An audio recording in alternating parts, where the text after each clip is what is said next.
Vi trovate in un supermercato, in uno di quelli giganti con corsie lunghissime che non si vede la fine.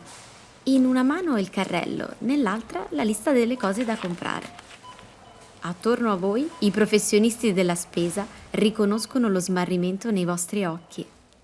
A differenza loro, probabilmente, non avete segnato gli acquisti in base alla loro categoria e così fate avanti e indietro più volte.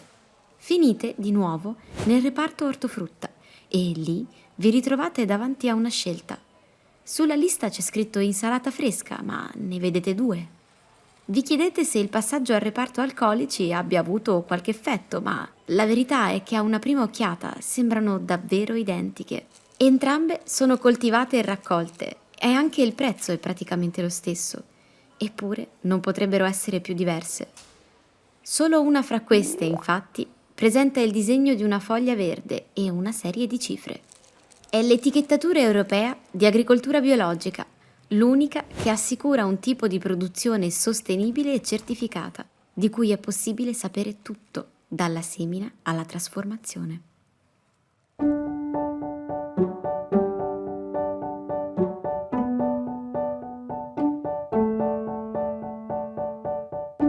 Storie di straordinaria biologicità è un podcast di Made in Nature dedicato all'agricoltura biologica e ai suoi straordinari protagonisti. Un viaggio alla scoperta di come spesso sono le cose più piccole e quelle più inaspettate a fare la differenza e sul perché i valori del biologico possano essere una solida base per coltivare un futuro più sostenibile e più buono. Made in Nature è un progetto finanziato dall'Unione Europea e da CSO Italy per promuovere i consumi di ortofrutta biologica in Italia, Francia, Danimarca e Germania.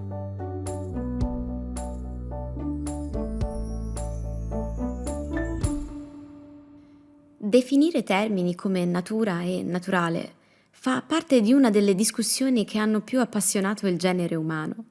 Secoli di ricerche e riflessioni alla ricerca di una conclusione che, spoiler, potrebbe non essere mai raggiunta. Quello di natura e naturale, almeno per quel che riguarda le nostre percezioni quotidiane, può essere visto come uno spettro a grande portata. Spesso, infatti, naturale viene caratterizzato come qualcosa di fresco, buono, genuino o salutare, o almeno così ci dice la ricerca Roman Sanchez, che nel 2017 ha incrociato 72 studi condotti in 32 paesi, coinvolgendo 85.000 consumatori. A contare, sempre secondo questa ricerca, sono le modalità in cui viene prodotto e trasformato il cibo, la sua provenienza e gli effetti che questo cibo può avere a livello di gusto, ma anche di sostenibilità.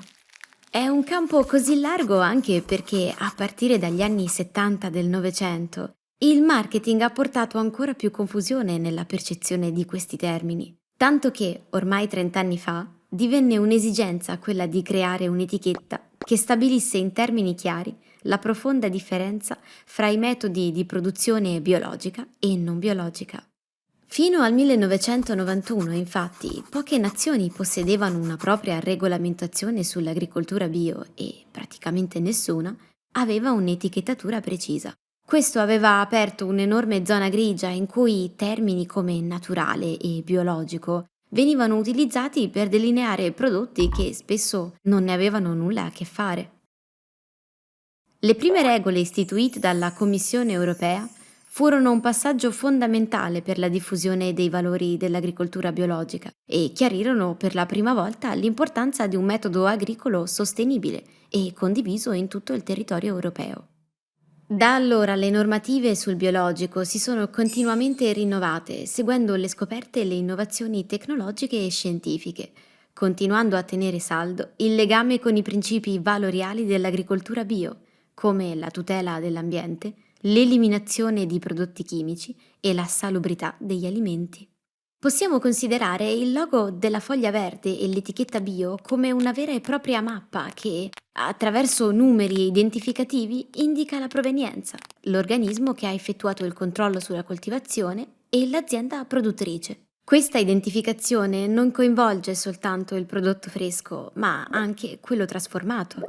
Ogni ingrediente, che sia una marmellata o un succo di frutta, presentando l'etichetta biologica europea, È vigilato e certificato allo stesso modo. Indica il paese di provenienza dentro e fuori l'Unione Europea, da cui provengono gli ingredienti, assicurandoci sulla produzione biologica. È un aspetto fondamentale perché, ad esempio, lo zucchero, di cui l'Unione Europea non è produttrice, viene certificato grazie a controlli extraterritoriali, garantendo al consumatore totale conoscenza su ciò che mette in tavola. L'etichettatura europea è la scialuppa di salvataggio quando ci ritroviamo dispersi fra le corsie del supermercato, perché ci garantisce l'acquisto di un prodotto biologico, sicuro e coltivato in maniera sostenibile. È anche la certezza di avere fra le mani qualcosa che è proprio come lo si vede. È anche il sostegno a un movimento intero che rispetta l'ambiente e ci permette di spingere verso un mondo più equo e pulito. Un boccone alla volta. La cura produttiva del cibo, però, ha anche un nemico importante ed è il suo spreco. Rivalutare il valore dei prodotti passa anche da questo aspetto, da un movimento che potrebbe cambiare le carte in tavola in fatto di consumi. Nel prossimo episodio parliamo di Fruit Positivity, di come una semplice scelta potrebbe cambiare tutto, a partire dalle nostre percezioni. Avete ascoltato Storie di straordinaria biologicità, un podcast di Made in Nature dedicato all'agricoltura biologica e ai suoi straordinari protagonisti.